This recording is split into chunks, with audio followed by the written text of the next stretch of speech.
Hello, my love. Welcome to another episode of Blisstopia podcast. I am your host, Mercedes Castellani, and today we're going to talk about 10 reasons why you're not going all in on your dreams.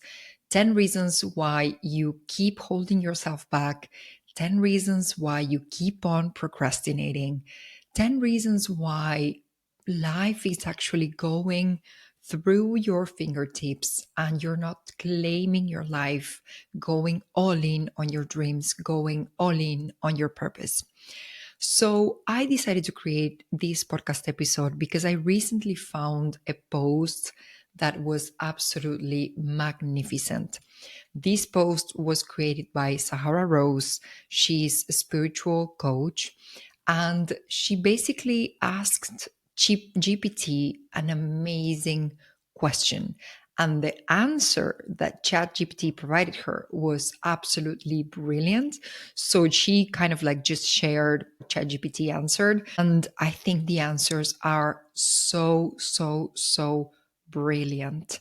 So what we're going to be doing is I'm going to be sharing this post and we're going to be commenting on each of these 10 reasons because I do see all of these all the time and the answers are literally just brilliant. So let's cover these 10 reasons why you're not going all in on your dreams. So basically, Sahara Rose asked ChatGPT, if you were Satan and you wanted to prevent someone from living their purpose, how would you do it? Very good question. Very good answer. ChatGPT answers, if I were Satan and I wanted to prevent someone from living their purpose, I would take a more psychological and manipulative approach, targeting their mindset and habits to keep them from realizing or acting on their true potential. Here's how. Reason number one, I would create confusion about their purpose. I'd plant uncertainty in their mind, making them constantly question whether they've found the right path. I'd convince them that there's something better and that they're simply lost, keeping them in a loop of indecision. Whoa, this is just brilliant, amazing. And I do see this pretty often in my clients. So sometimes what's going to happen is that people find the answer, they find that thing that they want to do, but then they're like, maybe it's not that one. Maybe it's something else. Let me try something else first. Let me wait and waste a couple of years. And then maybe I'll go all in on that one thing that I've decided that I want to do. So that state of being in a state of confusion, it's actually something that is going to keep you stuck. I remember that when I was looking for my own purpose, I remember I went to a very important coaching session that literally changed my life.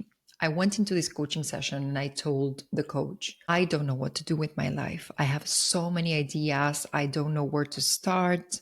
There's so many options. I'm so confused. I'm so lost. And she was like, okay, amazing. Then tell me all of your ideas. Tell me all of your possible axes, possible things that you could be doing. And I started speaking. I started sharing my ideas. And basically, she let me talk for 40 minutes. The session was 60 minutes. She let me talk for 40 minutes.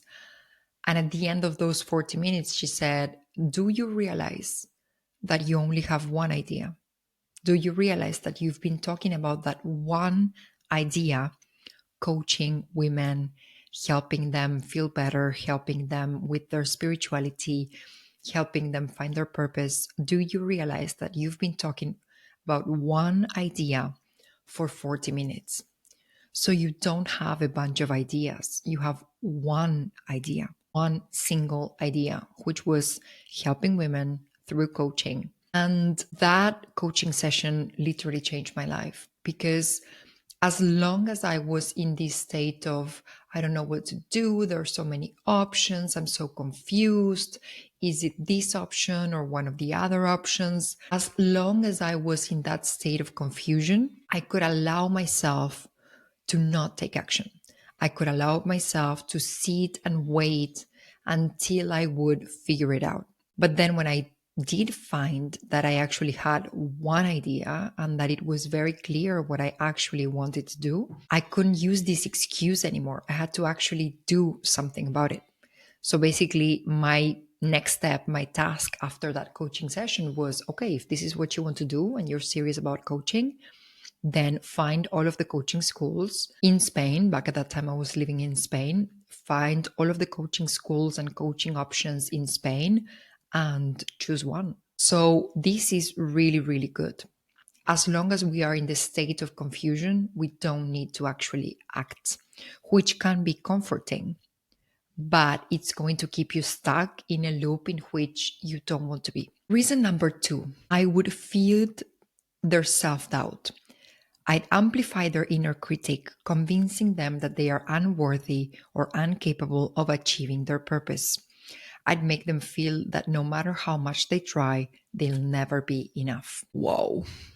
Self doubt is the reason number 2 why many times we're not going all in on our purpose. Maybe when we were children, we were made to believe that we were not worthy of our dreams, that we were not worthy of love, that we were not worthy of money. And then what happens is that we're adults now, we're full grown up men and women, and we're still carrying those wounds of unworthiness. So maybe we are clear about what we want, but we don't think we deserve it. So I will let that sink in because it's not an easy one to realize and then to act. But what if you know what you want, but you don't think you actually deserve to be that happy? You don't think you actually deserve to have a job that you actually love and enjoy every day of your life? What if you don't think you actually deserve the kind of money that you want to have? What if you actually don't believe that you deserve amazing clients, for example, or amazing opportunities, depending on what you wish and what you desire for your life? So, when we are looking for a purpose and we want to transform our lives, we really need to dig into the deep, deep, deep subconscious programming that says, do I deserve to have this? Will I be able to create this? Will I be able to do this? And do I deserve to have all of this? Reason number 3 says, I would tempt them with comfort and complacency.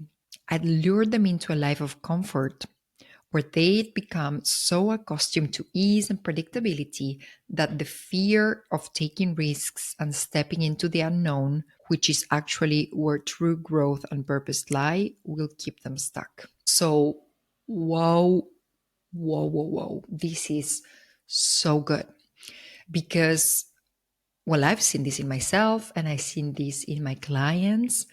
The more we climb the corporate ladder, the more comfortable we feel because the more benefits we're going to have. We have a higher salary, we have an amazing lifestyle sometimes. We're able to travel for business.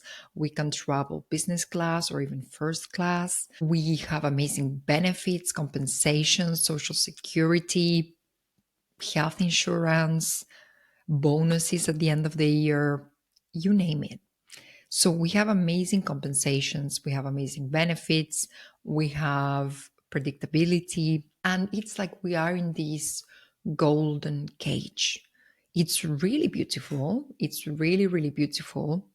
It's really comfy. It's really luxurious, but it's still a cage. So what happens is that it becomes so comfy, so nice, so luxurious that we're really afraid to take the risks that are necessary for growth. And the longer we stay in the corporate world and the longer we are there climbing the corporate ladder, the harder it will be to actually leave that because it gets better and better and better, better in the sense of more comfortable and more luxurious. And I do see this a lot. I've seen this in clients, in myself. I have seen clients who are, for example, in an amazing job in marketing and they're having amazing salaries. Deep down, they are miserable. They want to quit every day of their lives. They are hating what they're doing, but it pays a six-figure salary and it allows people to have amazing trips, to buy things without really thinking about the price, or just really pampering themselves with many things, which is amazing. But the issue is that that level of comfort, financial comfort, and predictability is actually keeping them stuck in something that they don't want to be doing, and it's making them absolutely miserable every day of their life. So basically, we are accepting comfort and complacency, but in return, we're getting suffering every day of our lives because we're not doing what we want to actually be doing. Reason number four, and this one's also so good, is I would fill their life with distractions. I'd ensure that they're surrounded by constant noise, social media, entertainment, endless tasks, so that they never have the time or space to reflect on what truly matters. They'd become so consumed by the superficial that they forget their deeper calling. Wow. Oh my God. I think, especially nowadays, with social media, there's so much noise all of the time. We never have a second for ourselves. It's like we are in this constant go, go, go, go, go. There's always information, there's always something in our minds. And we're actually not stopping to think, where am I heading? What am I doing? Why am I doing all of this? And I remember this used to be my case for many years. When I was doing, my career in marketing, there were years in which I was partying so much. I was constantly busy seeing people, meeting people, dating. I was constantly on social media. I was constantly traveling. There were some of those things which were, of course, really, really fun. But deep down, I didn't have the time to think, am I actually where I want to be? Am I actually heading in the direction in which I want to go? And what happened was that when I started meditating, taking more time for myself, going on retreats, for example, to Thailand, which was crucial, to Bali, to India, I started spending more time with myself, clearing all of those distractions and actually asking myself, what am I doing with my life? Where am I going? Why am I doing all of this? So distractions can be such a block in preventing us from even understanding what our dream in life actually is, because we don't have time to ask ourselves deep questions. Reason number five, I would foster fear of failure and judgment. I'd intensify their fear of failure and social rejection. I'd convince them that stepping out in the pursuit of their purpose would lead to embarrassment, criticism, or ruin. Wow, this ChatGPT is really acting like Satan. So, fear of failure or judgment. Sometimes we could even add fear of success. But the reason why ChatGPT decided to go on the mindset route, it's because if you're afraid to fail, you're afraid to be rejected once you do what you want to do, and that fear is loud enough and strong enough, you will never move. You will stay right where you are, feeling safe, avoiding failure, avoiding rejection, avoiding judgment, holding yourself back from what you actually want, and never taking one single action. And that's why mindset is so powerful. We don't need to force a person to stop doing what they actually want to do. The person will stop themselves because there's a fear inside of them that is so strong that they will just avoid what doesn't feel safe at all costs. And the more this fear of failure is amplified, the less action we're going to take. So we want to really start looking into this one. Fear will always be there. I don't know one single person who went all in on their dreams and they weren't scared. Fear will always be there, but fear should be on the co-pilot seat. Fear should be on the back seat. Fear should never be on the driver's seat. You are on the driver's seat. Fear will come along on the ride, but you are the one in control. And that's the way things should be ordered if you want to actually find your purpose, go all in on your dreams, and be happy. You are the one on the driver's seat, not fear. Fear is on the back seat. Reason number 6, I would promote people pleasing. Whoa. I'd encourage them to focus on meeting others' expectations, keeping them trapped in roles or identities that others define for them. Their true purpose would remain hidden behind the need for external validation. Whoa. Can we let this one sink in for a second? How many people do you know in your life who have parents that expected things from them? They expected them to be lawyers or doctors, something respectable, let's say. But they actually want to do something completely different. They actually want to be an artist, a musician. They want to be an architect. But they're trying to please their parents so much that they're stuck in roles that are defined by others and roles that won't make them happy. What if you're trying to please your partner?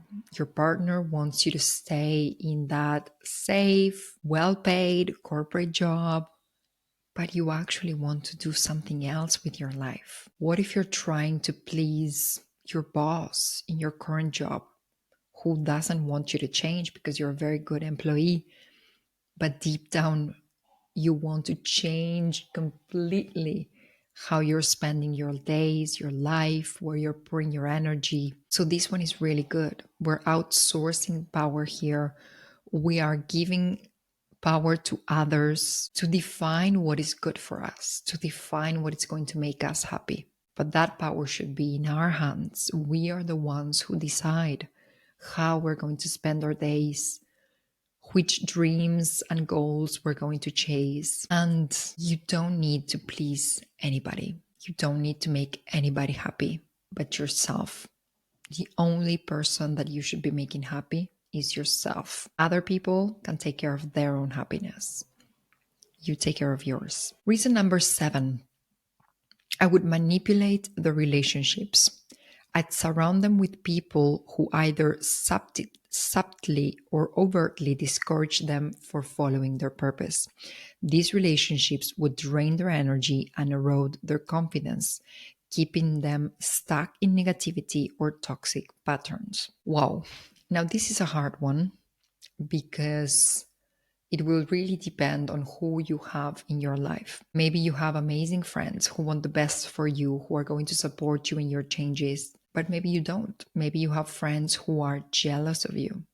Maybe you have friends who would like to change as well, but they are stuck in their own fear, in one of these 10 reasons or more, and they want you to be stuck in there with them as well. So you're trying to move, you're trying to change, but consciously or unconsciously, some people in your life that you love might be against your purpose. Maybe you have friends who are jealous of you, but it could also happen that people who really, really, really love you, they will also hold you back.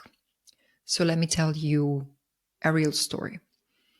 Let me tell you 2 real stories about how people in your life can hold you back. When I decided that I wanted to become a coach and support women in finding their purpose, growing spiritually, transforming their lives, I knew that my parents would never be able to understand this. For context, my mom is a biochemist. She just retired, but she worked her whole life in the same hospital. She did exactly the same thing during her whole career, from her 20s to her 60s. She did exactly the same thing in exactly the same city. with exactly the same kind of people. So she had a very stable professional life. She never changed. And my dad, he also did very similar things. He used to be an engineer, a civil engineer. And for, I would say, 30 years of his career, he worked for the government and he would direct different projects. And he worked for that organization for 30 years. And then he decided to go into the private sector, direct different projects. And he had a little bit more variety in his own career towards the end of his career. So both of them were extremely stable from a professional standpoint. It's also a generational thing, the generation before us, our parents, they were really, really stable. They would be in the same company or in the same organization during their whole career. And for us millennials, or even Gen Zs, it's definitely not the case. And my parents, so they've had very stable careers and they really value stability in life, which is amazing when you have kids, right? I'm really grateful that they gave us a lot of stability when we were growing up. But stability, predictability are some of their values. And I knew that when I would tell them, look, I've had this very successful marketing career for many years. I have a stable job with a very predictable salary, etc., etc. I knew that when I would tell them, I'm going to quit this amazing, in their eyes, job that I have to create my own business as a coach, I'm going to do things online and make women happy, they wouldn't really understand what I wanted to do. And with all of their love, they would tell me, don't do that. That's crazy. That's risky. Why have you gone mad? You're going to quit your marketing director job to do what? So I knew that from a place of love, they would discourage me. So I decided that I was going to do this anyways, and I decided not to tell them until very, very, very last minute. So I allowed the idea, the dream to grow inside of my heart. I did my master's as a coach. I started having clients. I planned all of my finances to do the transition. And when everything was ready and I was about to jump, that's when I told them. Well, I told my mom because my dad was already with lots of health issues. And I'm happy that I did that because I honored my own desire and I protected my own desire from people who, with a lot of love, because I'm sure that it was from a place of love, but they couldn't understand why I wanted to do something that from their point of view was risky. So that was one thing, that a case where people come from a place of love, but they are actually discouraging your dreams. So that was one situation that I had. And then I had another situation. And this one was a lot tougher because I definitely wasn't expecting this one.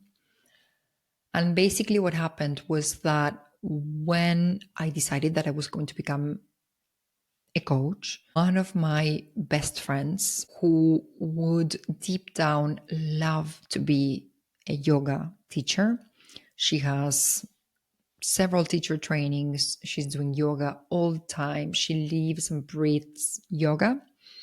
And she would love to quit her marketing job and she would love to become a yoga teacher. That's her dream. Deep down in her heart, that's what she wants. So when I decided to quit my marketing job and go all in on my dream and become a coach, I thought this friend would support me. I thought this friend would be like, oh my God, I love it. Let's do projects together. And that's not what she did. She is so stuck in feeling comfortable in the corporate world. She's so stuck in the fear of failure because it is a risky move. And she's so stuck in pleasing her mom and what her mom wants for her life that she's having a hard time. transitioning and becoming a yoga teacher full time and being happy and doing what she actually wants to do in life. So when I decided to do all of this and I was able to conquer my fears, ask those fears to sit on the back seat of the car because I'm the one who's driving and I'm the one who's deciding.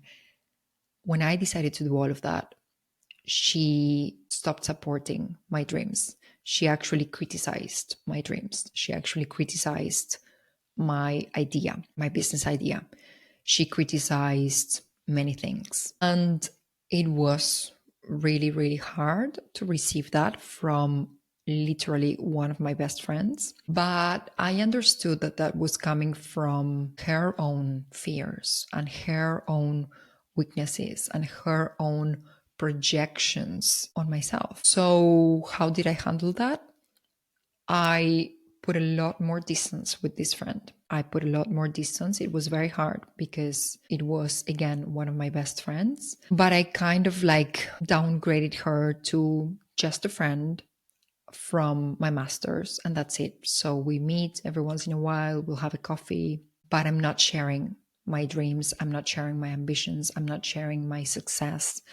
I'm not sharing I'm not opening my heart. I'm not being vulnerable with her because she can't receive it just yet. So my hope is that maybe in a couple of years' time, she's going to be able to deal with her own issues. And then eventually she will become a yoga teacher. She will be happy and she will be able to support my dream as well because she will conquer her own fear to go all in on your dreams. So I went on a tangent there, but I do want to share that with you because when you go all in on your purpose, some people that you love are not going to support you. And that's okay. But you need to be ready. You need to show a lot of strength, a lot of independence, and really cut on the people pleasing tendencies because some people are not going to be pleased by you being fully happy. And that's hard to hear, but it's a reality. And I want to save you some time and some pain, to be honest. Point number 8 is I would offer short-term rewards. I'd entice them with quick surface level success that feel satisfying but are empty. This would give them a full sense of accomplishment, distracting them from their long-term purpose. Wow.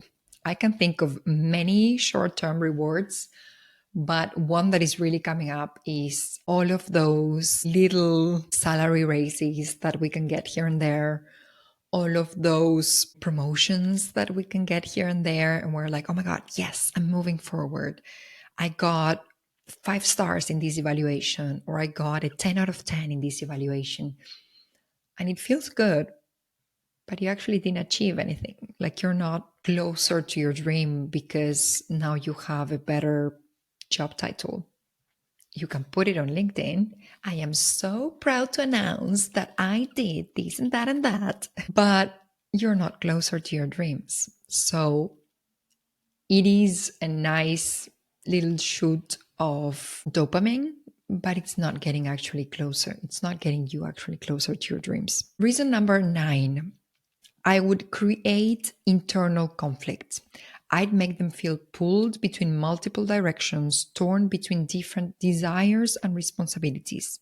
This inner conflict would paralyze them from committing to a single path. This one is related to the first one that we've discussed, but it's a little bit different. So feeling torn would be more like, I think number 1 is being confused, thinking that you have many, many ideas and you don't know which one to actually pursue. So that's one reason. But then this one is more about, for example, I actually want to be a mom. I want to be a good mom. I want to be present with my children on one hand. And then on the other hand, I actually want to go into the jungle and do this kind of mission that it's going to save the orangutans, for example. just to show how torn we can actually be. A part of us wants to do something, and then another part of us wants to do something that is completely opposite. So, what that will generate is a state of paralysis. And again, that's another very, very intelligent move if you want to keep someone stuck exactly where they are. But this is deeper because it can be related to having different desires. A part of your heart won't want to go in a certain direction, and then another part wants to go in another direction. And number 10, and here we end on a beautiful, beautiful note, and it's a very good reason, it's procrastination. I would delay their growth through procrastination. I'd convince them that they have time, that their purpose can be pursued later. I'd nurture their tendency to put off things, ensuring that they never take meaningful action. Whoa. So, can you see how this is so, so, so clever in keeping us stuck? So, even if we are clear about that thing that we want to do, if we add a little bit of procrastination in there, we're going to delay growth. We're going to keep on waiting, keep on lying to ourselves, telling us that we can wait. We can wait another year until we get a promotion. We can wait 2 years until we have that child. We can wait until our savings are in a certain state.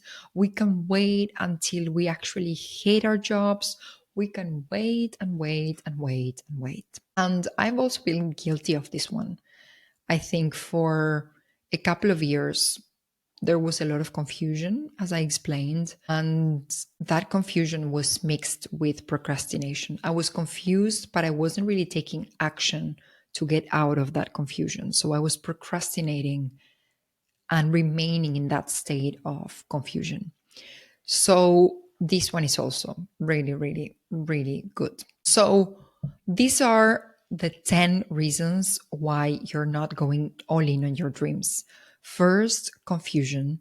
Second, self doubt. Third, comfort. Four, distractions. Five, fear of failure or judgment. Six, people pleasing. Seven, your relationships. Eight, getting short term rewards. Nine, feeling torn. And 10, procrastination. These are so good. ChatGPT literally delivered on this one. Each one of them is so good, so real. I see them all the time in clients. I've been through some of these ones myself. And now you're probably wondering, okay, I definitely have a couple of these ones. I can definitely spot some of these. Now, what do I do? How do I actually get out of this place? And how do I actually prioritize going all in on my dreams, finding my purpose, changing my life for good? So, I have an answer for you. And the answer is that I have a program inside of Blisstopia, which is called Blisstopia Path to Purpose program. And we will absolutely talk about these different blogs, specifically the ones that are coming up for you. And we're going to clear those so that you can actually do that thing that you want to do, or that combination of things that you want to be doing. So the way I've structured this program, it's in 4 months. On the first month, we're going to dive. So in this module, you will dive into the depths of your soul to gain solid self-awareness. You will be able to articulate and break down your identity, your values, your strength, your areas to improve, your priorities in life, and your desires. So this is the month in which you're going to dive into yourself, into your soul, and really understand yourself. In month number 2, you're going to dream. So in this module, you will have the space and permission slip to dream big, casting a vision for your life that makes you feel alive. You don't need to be realistic just yet. This is the moment to let yourself go, explore several ideas, and discover what you truly want in life. So, month number 2, we're dreaming big. What do you actually want to do? And honoring that desire. doesn't have to be realistic. You don't need to figure out how you're going to make it happen just yet. We're going to take care of that later on in the process.